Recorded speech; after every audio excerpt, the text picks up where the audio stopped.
Viewers, এখানে একটা বাদুর গাছে আটকে গেছে। কিভাবে যে আটকেছে এটা আমরা বলতে পারবো না, তবে ঝুলন্ত অবস্থা দেখা যাচ্ছে তার পা অথবা মাথা দড়ি দিয়ে বাঁধা। বাঁচবে কিনা বলা যাচ্ছে না। দেখেন তো, দড়িটা কি কেউ ইচ্ছে করে আটকেছিল নাকি এমনি বলতে পারি না আমরা। অবশ্যই বানের মতোই দেখা যাচ্ছে। আচ্ছা আচ্ছা, কি বাঁচবে? মনে হয় যে বাঁচবে। হ্যাঁ দেখেন, পানি দাও না, মাথার পানি দিচ্ছে। পানি দাও, পানি লাগাও, পানি বোতল লইও। সম্ভবত বাঁচবে না। মাথায় পানি দিয়ে দেখা যাক। দেখেন, নর্মালি বাদুড়গুলো আর কি নিশাচর। রাতের বেলায় তারা খাদ্যের সন্ধানে বের হয়, আর দিনের বেলা কোনো একটা গাছে স্থায়ীভাবে ঝুলে থাকে, বিশেষ করে দলবদ্ধভাবে। আপনারা অনেকেই দেখে থাকবেন।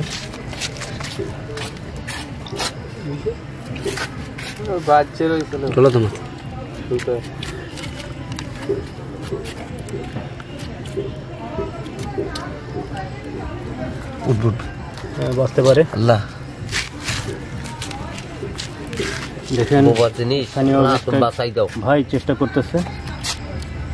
আমি এখন আছি বাগেরহাট জেলার মংলা উপজেলার জিউধরা নামক জিউধরা বাজার।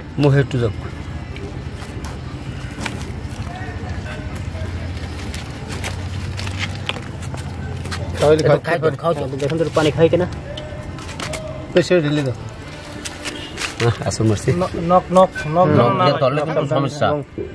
কামড়ে ধরবে, একটু সাবধান।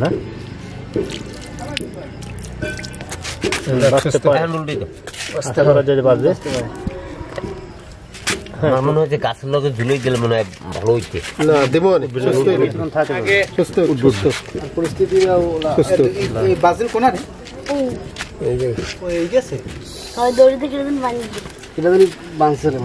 বাজারের পাশে, জিউধরা বাজারের পাশে কি বেশ কিছু গাছে দলবদ্ধভাবে অসংখ্য বাদুড় দেখা যায়। সম্ভবত সেই দলেরই আর কি একজন।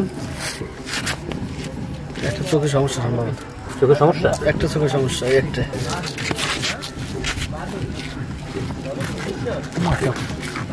ওই একটা দেখছি, ওই দেখেন সমস্যা না, পুরো দেখা যায়। নখটা দেখছো? আচ্ছা, এমনি আপনি তো আর কি ডাক্তার, তাই না? এমনি কোনো চিকিৎসা আছে? আসলে এই সংক্রান্ত ব্যাপারে এটা তো আসলে পশু ডাক্তার দ্বারা চিকিৎসা হয়, তো এখানে কোনো চিকিৎসা আমার এখানে নাই। প্রাথমিক যে অবস্থা, এই পানি দেওয়া, তারপরে আমরা চেষ্টা করছি যেভাবে আর কি পানি দিয়া ই করা।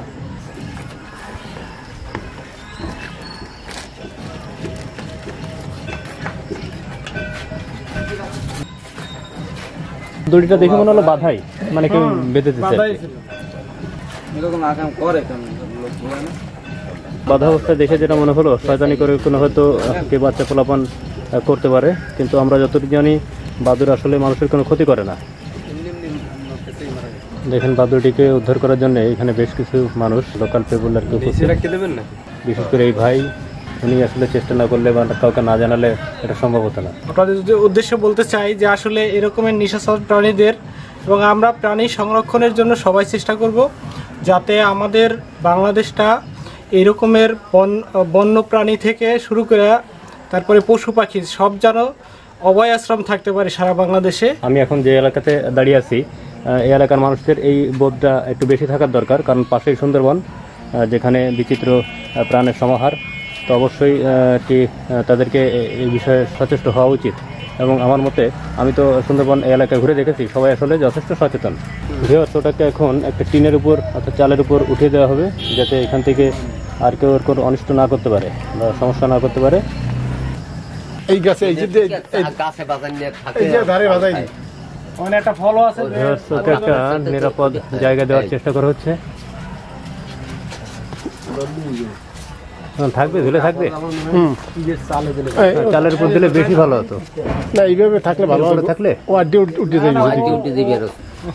আশা করা যাচ্ছে, এবং এখানকার যারা দেখলো অনেকেরই ধারণা বা অনেকের বিশ্বাস আসলে বেঁচে যাবে।